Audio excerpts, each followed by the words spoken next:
Well, good morning, guys. It's yeah, it's nice. It's a midwinter's morning. It's not actually cold. It's quite mild.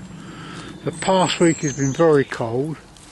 I had intended to go out a bit more, but I've been wrapped up with other projects and with other stuff. Now, I've had a week and a bit off, but it's been a glorious week. I've had managed to put my feet up and rest. I enjoy my job, but it's nice to have a break than to carry on with doing other stuff.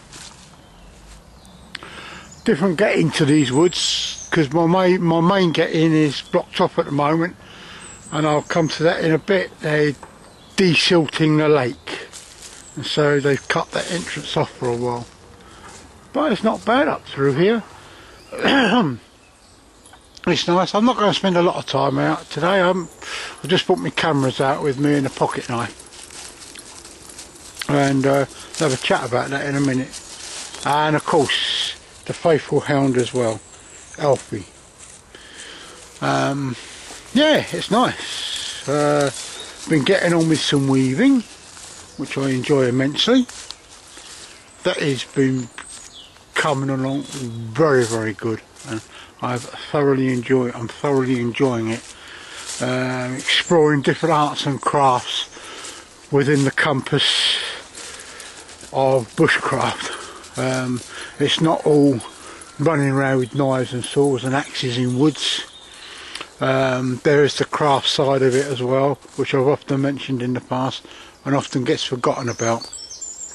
But anyway, I've still been doing a bit of trimming here, obviously to make it an easier get-in for people, and it's not too bad. There's been a lot of whinging on the local Facebook page for this woods about the way the trees are being chopped down, and okay, it is annoying and it can be a little bit disheartening. I mean, there's some nice birch there. Get a few bowls and spoons out of that if I had a mind to. And you know, people say, oh yeah, you're chopping the trees down, you're ruining the woodland, you know, this and that. But the thing is, the majority of this woodland, in fact all of this woodland, is man-made. The lake itself is not that old. I've seen maps that date back to the mid-1800s, about 1850, and the lake was not there then. By 1890 the lake was there. So it's just the way of things. And all through here, the Kent High Will made this to keep the deer out so they could plant some saplings up. It's heavily deer browsed through here. All of this woodland is basically overstood coppice. A lot of it is coppice woodland, and it does need managing a little bit. Anyway, I've come by the lake, and I can't, there's not a way through, so I can't get to the lake today. I can't get to have a look and see what they're doing, which is a bit unfortunate. It would be nice to get a few pictures of that. But there we go, guys. Anyway, I want to be back in a bit. I'm just going to have a wander around, see what there is, and the mention of a new book I bought. Well, here we are. A nice piece of sweet chestnut. Overstood coppice. If I pan up, you can see, and I can pan down again. Right. There you see at the bottom there, it's the crown. And they would have chopped it off, and this would make firewood now, but it would spit too well. But the prime reason for filming this piece of sweet chestnut is if I walk in, and you can see a nice selection there of turkey tail fungi. A nice little bracket fungi. Feeds off the dead wood, so it's a soporific fungi. Can't even think of the word now. But wow, it's a nice piece, very nice. Taking a few still photographs of it to put on the Kiss Bushcraft page. There we go. So there we go, guys. Well, here we are. I'm taking a 5-minute sit down. As I said, I never brought anything out with me today. Just my cameras and a pocket knife. Sometimes I think overburden ourselves with too much gear, you know, just for a short walk in the woods. Some people seem to take the world and his wife out, or everything by the kitchen sink. Oftentimes we don't need it. If I want to go out for a couple of hours and I want to take the stove with me, I will do. I don't need to actually have a wood fire.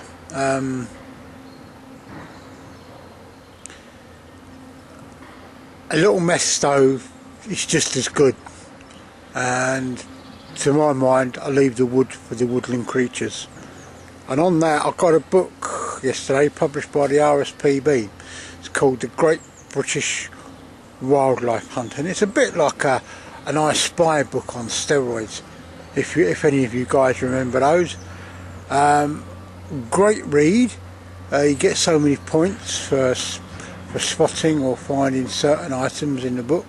There's no prizes given, and they have a Facebook page. I've got it primarily because it gives you something to do when you're out. Sometimes it's just all too easy just to go out, sit out and veg out. To me, that is not the art of getting out. It's observing, seeing what's around you. I mean, as I stand here and look around me now, I see primarily overstood chestnut coppice, right in between two lots of coppice network, really.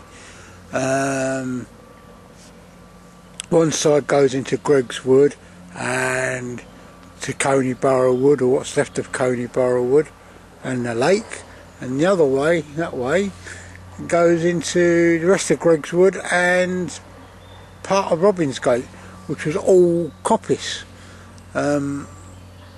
Coppice woodland, as many of you will know, is man-made woodland.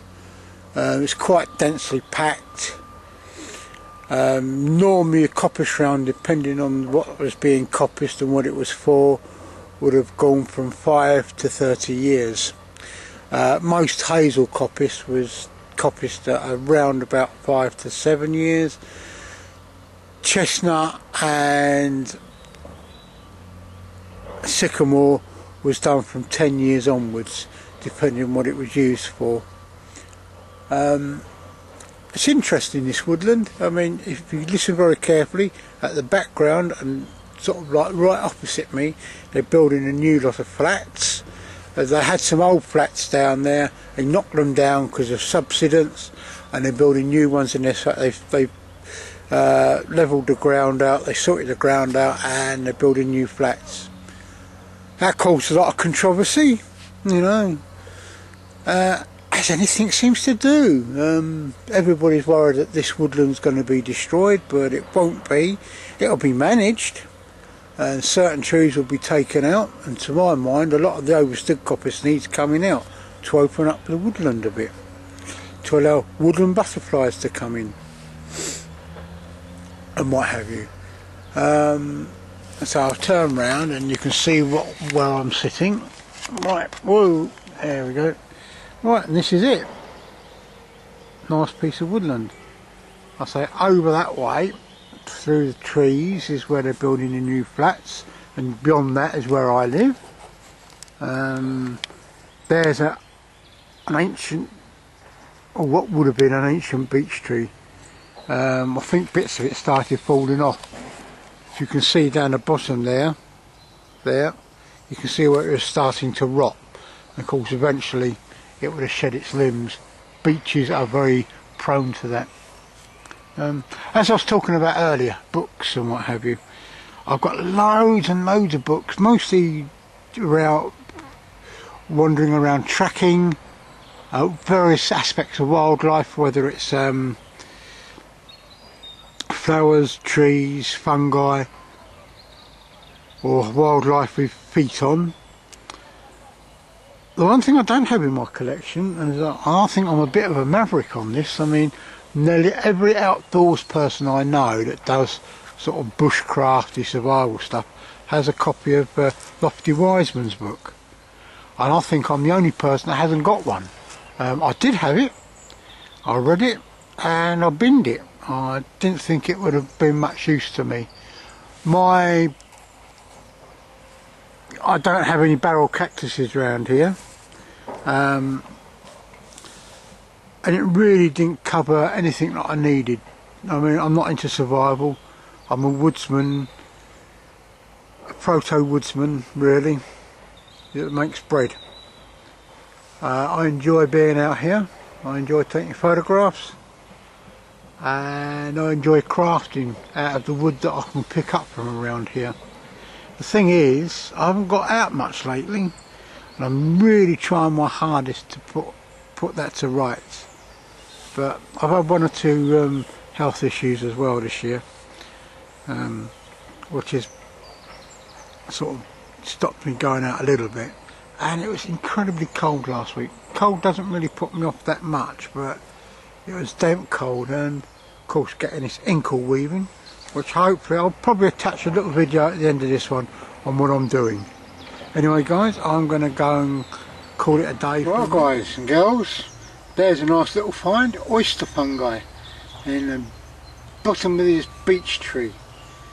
Beautiful sight. I'm going to leave this here for the woodland critters, so I don't need it. I had a bit of a bad experience lately with some chicken in the woods which I froze. I must remember to only ever eat it fresh. Freezing doesn't add to the flavour. In fact, it made it very, very bitter. There you go.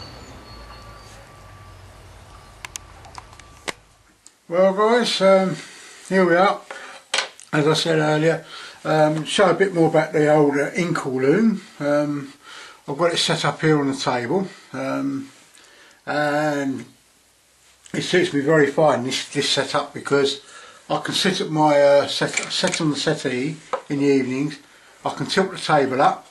If I just move these odd bits off, and I can tilt the table up, so I've got this clamped down. I've got it clamped down, and it can work very comfortably. I've modified the loom somewhat. It's not a great deal of modification. I've put a screw in here to when I'm working on making the warps up, I can put the first warp and tie it on there. The original loom, the first model this company made, used to have a little hook there. So what I'm going to eventually do is get a picture hook eye and put in there. I think that would be better. And on the back I've extended the foot to come right back, and I'll just move the camera around a bit there, and so I can actually clamp it to the table, and thus it's quite rigid. As you can see, I've got it warped up, and this is warped face weaving. And what I'm going to do is, I've got some pieces here that I've already made. I've got to find them now.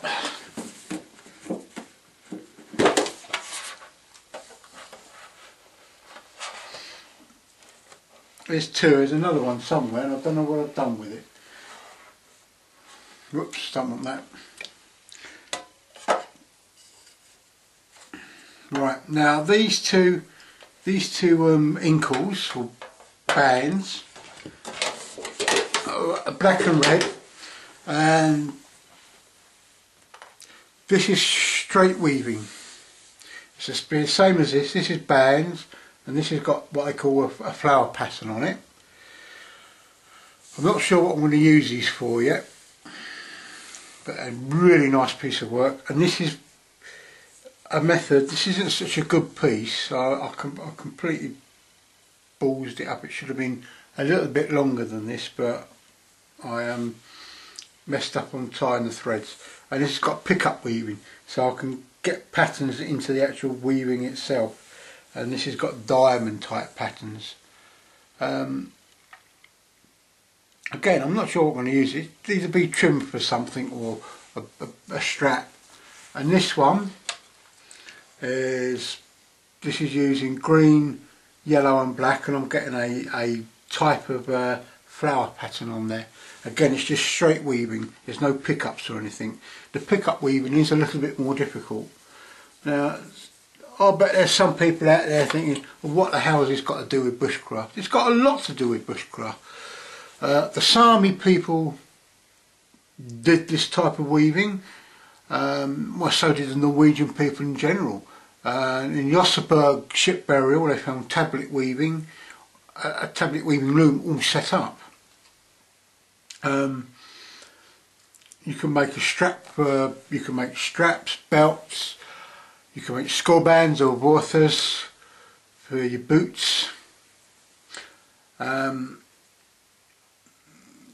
if you're really good into it, and if you get into finger weaving, you can do something like a voyageur belt, or even if you make a slightly wider inkle loom, you know, have these slightly wider, you could do a longer weave and do a voyageur type belt.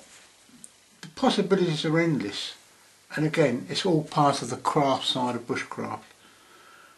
Bushcraft to me has always been more than just going out and playing in the woods.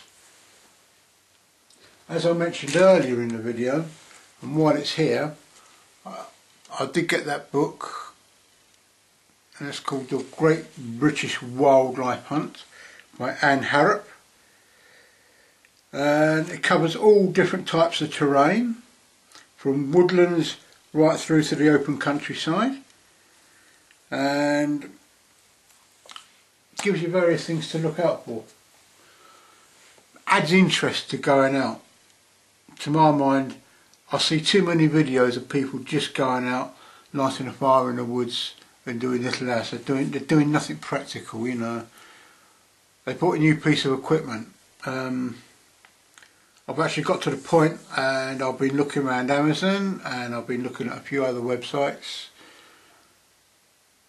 and I'm seeing kit that I don't actually need. You know, I went into Cotswolds and I went around the whole I was going to go and buy a bottle of mess, but I didn't have any in stock.